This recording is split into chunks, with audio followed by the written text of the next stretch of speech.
Discussing a very easy topic, that is highest and best use, right? So for example, I just written a question that Wasim is considering making a building, either luxury apartments or a plaza. So when it will be completed, $60 million, when the plaza would cost like $50 million, right? And let's assume the construction cost.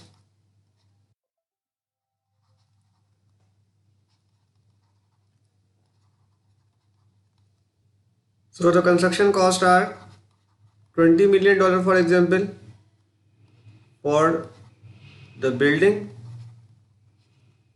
and for plaza it is like $15 million. Okay, so if you look at the cost, so we will be writing it down in this way for our own convenience. So value when completed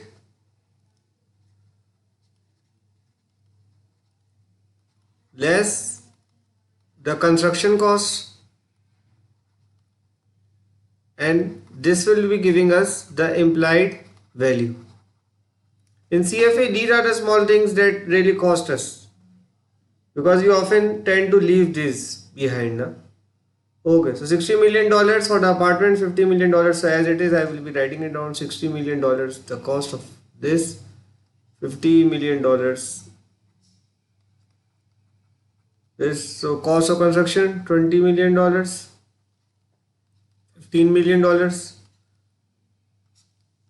So we are left with $40 million over here and $45 million over here, right? So considering this, as this is the larger value, we will be always considering the implied value, that is after deducting the construction cost or any other costs that are being implied to in completion of the project.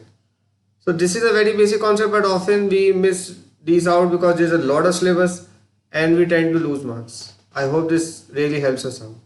This is the end of the session.